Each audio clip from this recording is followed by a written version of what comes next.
In the quiet town of Atchison, Kansas, there stands a modest white home with peeling paint and a porch that creaks under the weight of time. To anyone passing by, it looks like an ordinary house, the kind that belongs in a warm family memory. But behind its doors lies one of the most disturbing and well-documented hauntings in American history. The story begins with Tony and Deborah Pickman, a young couple who moved into the house in 1993 with hopes of starting their life together. The home, built in the mid-1800s, was charming, affordable, and perfect for a new family. But within weeks of moving in, strange things began to happen. Toys rearranged themselves, lights flickered without cause, and cold spots would appear in the baby's room. Then came the scratches. Tony woke one morning to find 3 long red marks down his back, as if clawed by unseen hands. Over time, the attacks became more violent. Objects hurled across rooms. Photos of angels burst into flames, and unseen voices whispered his name in the dark. Psychics who visited the house claimed the spirit of a young girl named Sally lingered there, a ghost seeking help. But not all believed the entity was a child. Some claimed it was something much darker, something pretending to be innocent. Today, the Sally house remains one of the most investigated paranormal locations in the world. A place where cameras malfunction, shadows walk on their own, and visitors leave with marks they can't explain. This is the story of the house where a child's ghost became a nightmare. When Tony and Deborah Pickman first stepped into 508 North 2nd Street, they couldn't help but smile. The late afternoon sun poured through lace curtains, painting golden stripes across the living room floor. The wooden staircase creaked under Tony's boots, old but sturdy. Deborah ran her fingers along the banister and whispered, "It's perfect." The couple had spent months searching for a home in Atchison, and this one seemed like a blessing. It was big enough for a growing family, with a small nursery already painted in soft yellow. Neighbors spoke warmly of the house's history, a family home built in the 1800s by a local doctor. He even treated patients here, the realtor had mentioned casually. Used to run a small clinic downstairs. That night, as they unpacked boxes, Deborah noticed something strange. The nursery was noticeably colder than the rest of the house. She laughed it off, blaming poor insulation. But when she reached for the light switch, the bulb flickered 3 times before going out completely. Tony replaced it, flickered again. "Old wiring," he said, forcing a grin. But there was a tension in his voice he couldn't hide. A few days later, while decorating the nursery, Deborah swore she heard soft footsteps behind her. Turning around, she saw nothing, just the faint reflection of movement in the window pane. That night, the baby monitor crackled with faint static, followed by what sounded like a little girl's laugh. Tony brushed it off. "It's just interference," he insisted. But Deborah couldn't shake the feeling that someone else was there, watching, waiting. And as the house settled into silence that night, a single stuffed bear in the nursery turned its head ever so slightly toward the crib. 2 weeks after moving in, the Pickmans began noticing things they couldn't explain. It started small, toys rearranged overnight, picture frames tilted, the sound of tiny feet pattering across the wooden floor at odd hours. At first, they blamed their cat, but soon even the cat refused to enter the nursery. It hissed and clawed at the door whenever Deborah tried to carry it inside. One morning, Tony woke to find a child's drawing taped to the refrigerator. Crayon marks formed a stick figure family, a man, a woman, and a child standing between them.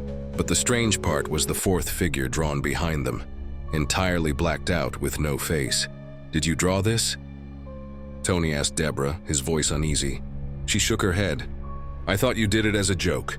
That night, Deborah was awakened by the baby monitor again. This time she clearly heard humming, a tune like a lullaby, slow and haunting. She crept into the nursery, her hands trembling, but the room was empty. The air felt colder than before. The rocking chair was moving gently on its own, creaking back and forth in rhythm with the tune she'd just heard. On the wall above the crib, faint letters appeared, written in what looked like crayon. "My name is Sally." Deborah screamed for Tony. He ran in, flipping the light switch, and the words vanished before his eyes. "She just wants to play," Deborah whispered, tears in her eyes. Tony stared at her, pale and silent. The words "just wants to play" echoed in his head, but deep down he already knew. Whatever was in that house wasn't a child at all. Tony had never been a man to believe in ghosts, but by the third week, the strange occurrences in the house had grown impossible to deny. The footsteps, the humming, the cold drafts, they all seemed to center around the nursery. He tried to brush it off, but unease followed him everywhere, clinging to the walls like a shadow. One morning, Deborah called him upstairs, her voice trembling. "Tony, come quick!" He rushed up to find her staring at the nursery wall. Long, jagged scratches ran across the plaster, deep and fresh as though made by claws. They started near the crib and trailed upward, ending just below the framed cross that hung over it. "An animal couldn't have done this," Deborah whispered. Tony reached out to touch the grooves. They were warm, freshly made. That night, while trying to sleep, Tony was jolted awake by a sharp sting on his back. He sat up with a shout, his shirt sticking to him. When Deborah turned on the lamp, her face went pale. 3 long red scratches stretched from his shoulder to his lower back, the same pattern as on the wall. "I didn't scratch you," she whispered. "I know," he muttered, his voice shaking. The next morning, the scratches on the wall had multiplied.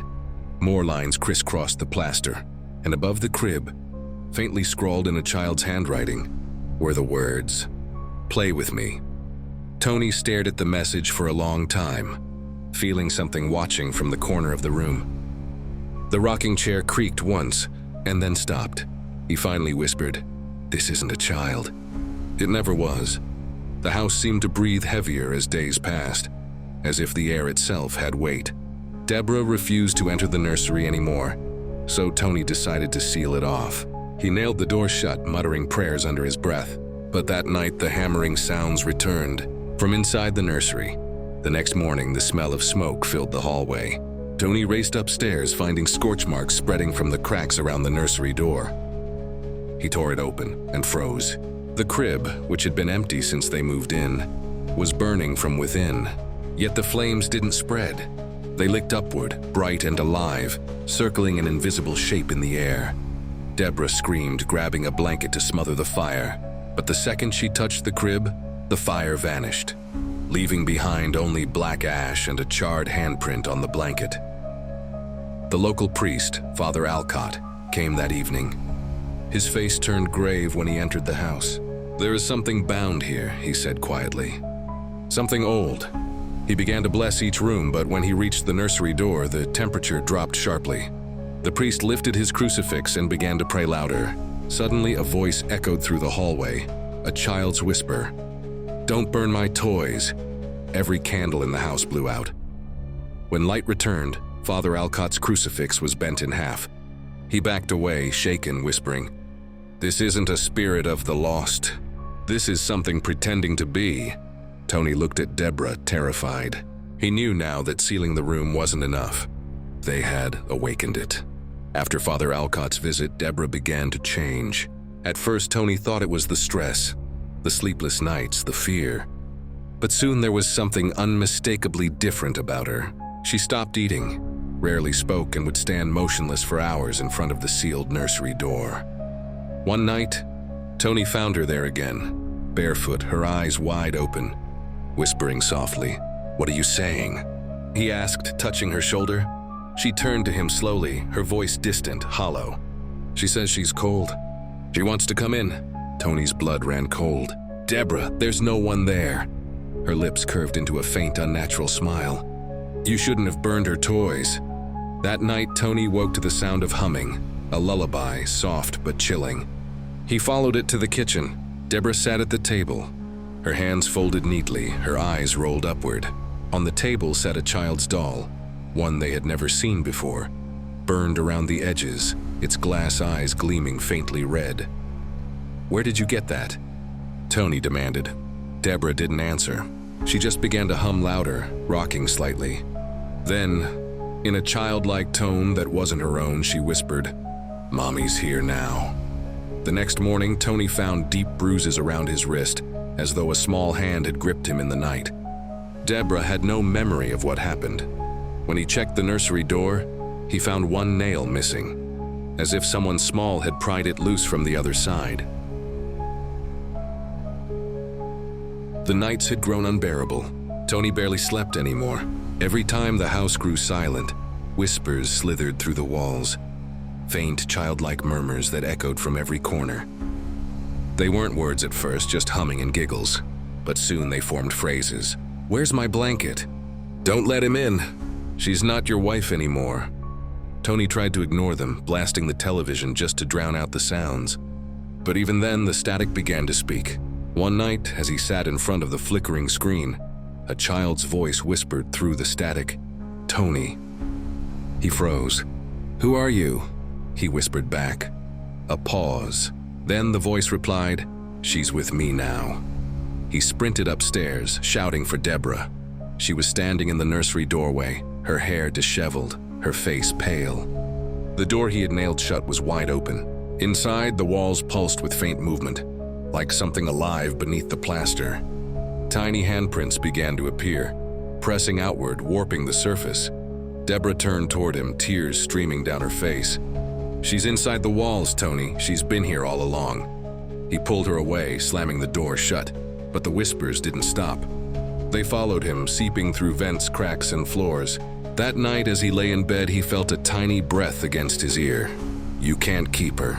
He sat up, drenched in sweat, staring at the dark walls of their bedroom.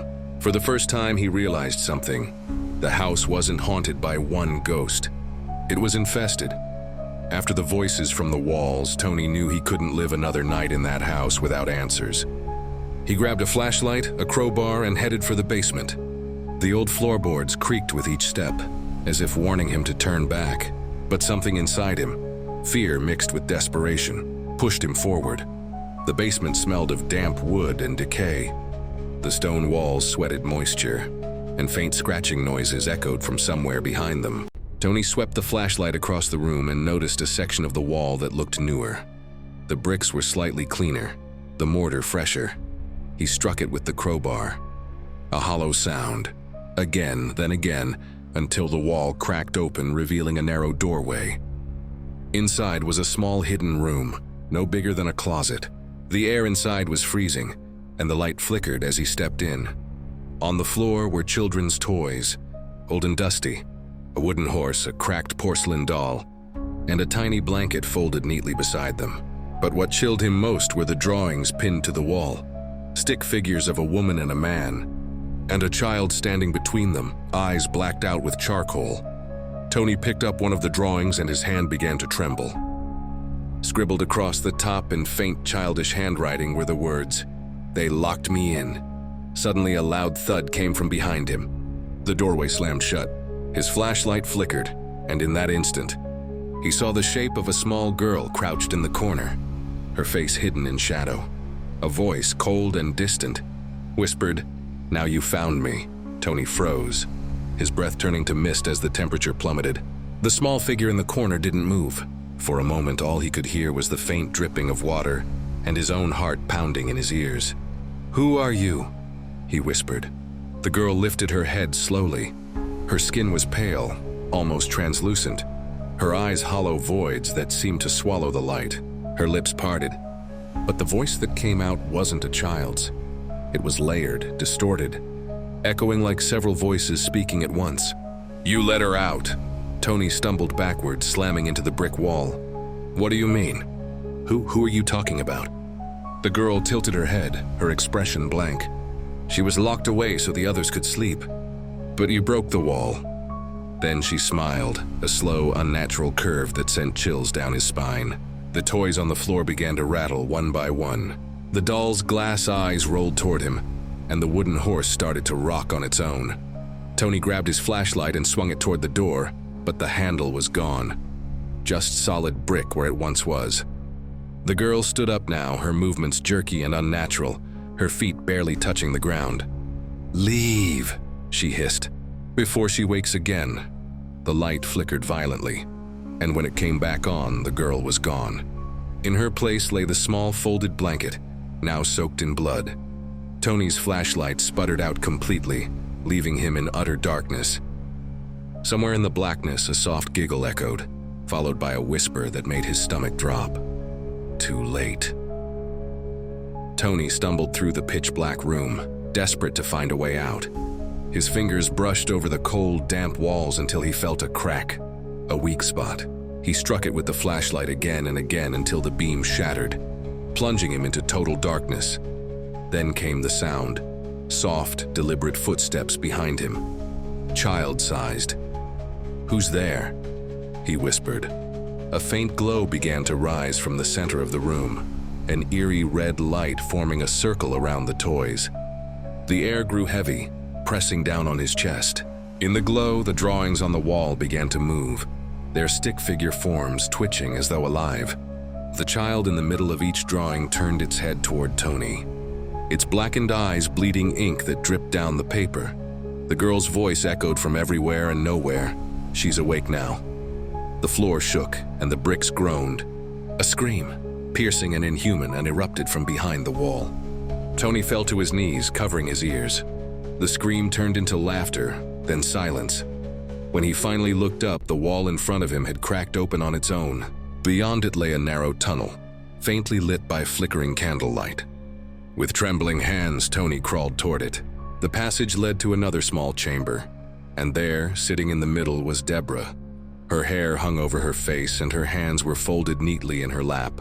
Around her, candles burned in a perfect circle. "Deborah?" Tony whispered. She looked up slowly. Her eyes were completely black. "She's here now," she said in two voices at once, her own and the child's. "We can't leave her alone anymore." The candles flared, casting long shadows that danced like living things. The air in the hidden chamber grew thick, suffocating. The candle flames bent toward Deborah as if drawn to her. Tony could barely breathe as a low hum began to vibrate through the room, the same lullaby that had haunted their nights since they moved in. "Deborah, we need to leave," Tony pleaded, stepping closer. She smiled faintly, her voice calm but wrong. "We can't. She said the house needs a family again." Before he could respond, the ground beneath him trembled. The toys around them began to melt, their faces twisting into grotesque shapes. The walls pulsed like veins, leaking dark liquid.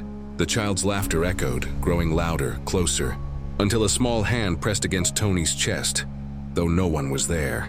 Then the candles went out. In the darkness, a faint red glow returned, this time forming a shape, the outline of a little girl, her head tilted, her eyes burning like coals. "You opened my door," she whispered. "Now stay with me forever." Tony reached for Deborah, but she didn't move. Her body was rigid, her skin cold. He shook her, calling her name, but her eyes were empty, staring straight ahead. The girl's figure began to merge with Deborah's, their outlines flickering, blending until there was only one form. When the light finally went out, Tony screamed, and the sound seemed to vanish into the walls themselves. By morning, the neighbors saw smoke rising from the old house once again. When police arrived, they found the house empty, no sign of Tony or Deborah. But on the nursery wall, newly painted as if by small hands, were 4 words. "We are a family."